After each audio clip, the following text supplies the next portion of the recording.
नमस्कार दोस्तों, स्वागत है आपका हमारे चैनल वॉइस विद कुशवाहा पर।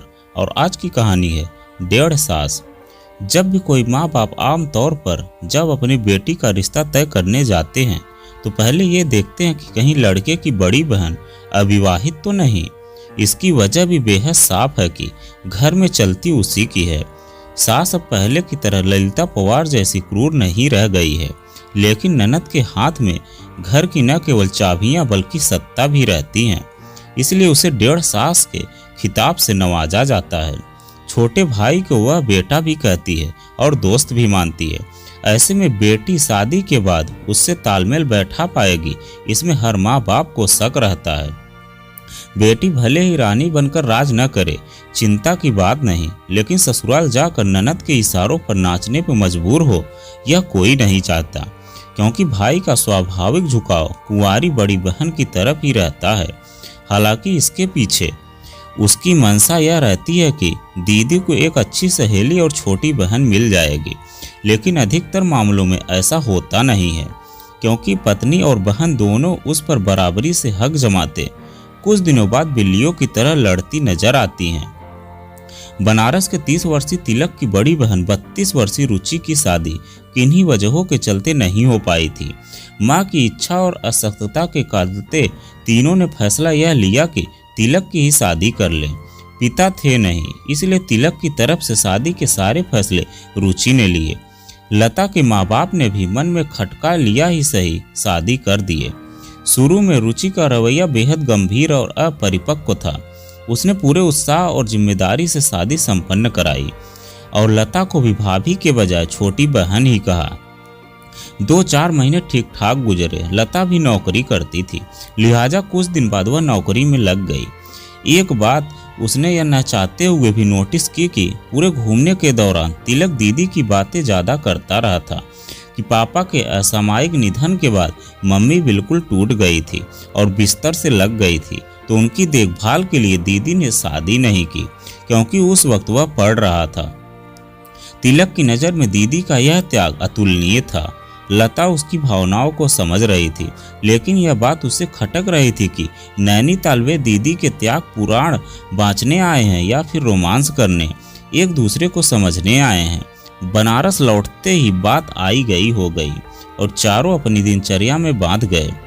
बहू बेटा और बेटी के साथ खाने बैठते तो माँ खुश हो जाती थी और बार बार हर कभी लता की तारीफों में कसीदे गढ़ती रहती थी। उसके आने से घर में रौनक आ गई है। उल्टा इसके तिलक का पूरा ध्यान रुचि पर रहता था कि ऐसी कोई बात ना हो जो दीदी को बुरी लगे। हर बात में दीदी उसकी प्राथमिकता में रहती थी। वह जो भी लता के लिए खरीदता था वह रुचि के लिए भी खरीदता था, ताकि उसे बुरा न लगे। लता को इस पर कोई एतराज नहीं था, हालांकि कभी कभी उसे यह सब बुरा लगता था।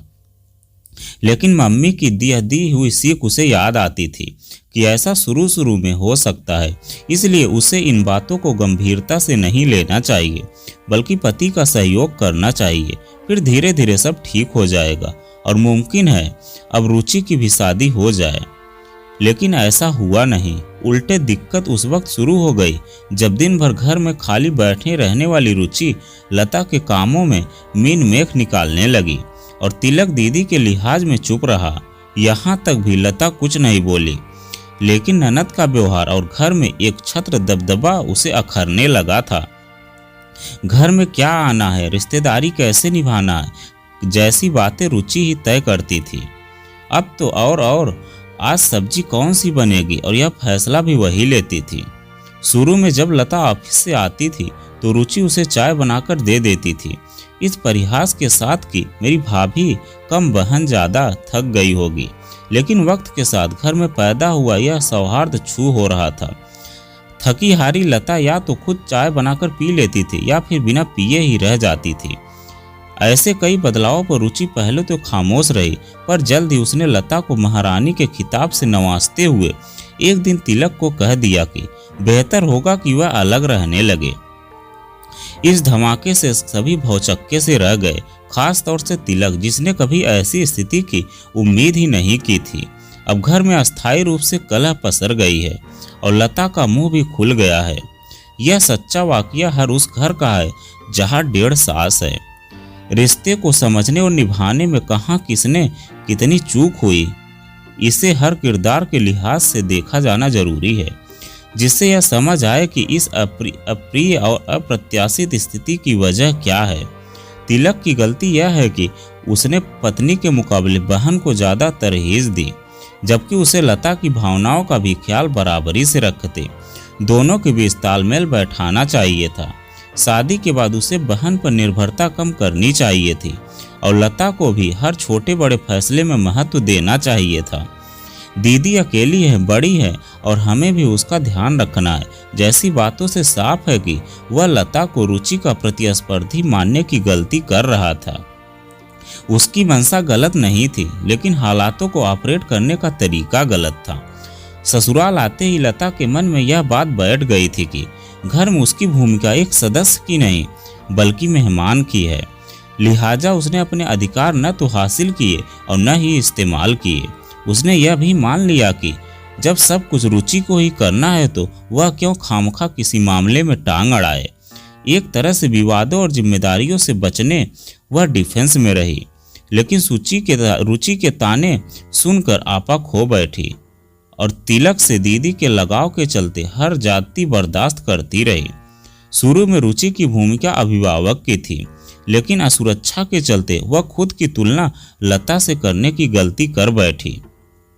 खासी पढ़ी लिखी रुचि यह समझ नहीं पाई कि तिलक और लता को एक दूसरे को समझने नज़दीकियां और एकांत चाहिए और इसमें उसे आड़े नहीं आना चाहिए।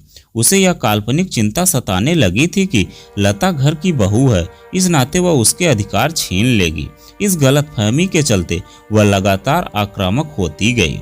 इसके अलावा खुद के अकेलेपन का दंश भी उन्हें सालने लगा था, जो निराधार था।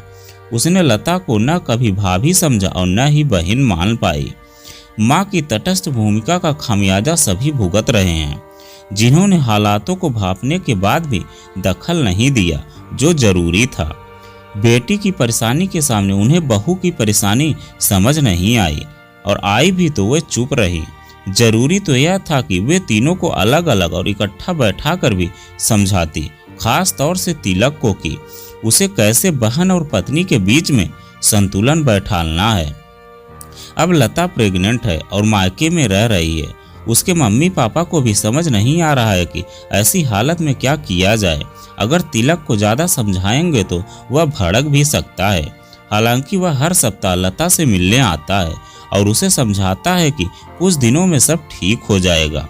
दीदी ने तो गुस्से में अलग होने की बात कह दी है, लेकिन लता को लगता है कि अब कुछ ठीक नहीं होगा, और होगा तो तभी जब 1.5 सास की शादी हो जाए।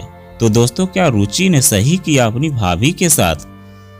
तो दोस्तों, यह कहानी आपको कैसी लगी कमेंट में लिखकर जरूर बताइएगा। अगर आप हमारे चैनल पर नए हैं प्लीज़ चैनल को सब्सक्राइब कीजिएगा और वीडियो को लाइक कीजिएगा। तो चलिए मिलते हैं एक नई कहानी के साथ एक नए वीडियो में। कहानी सुनने के लिए आपका बहुत बहुत धन्यवाद।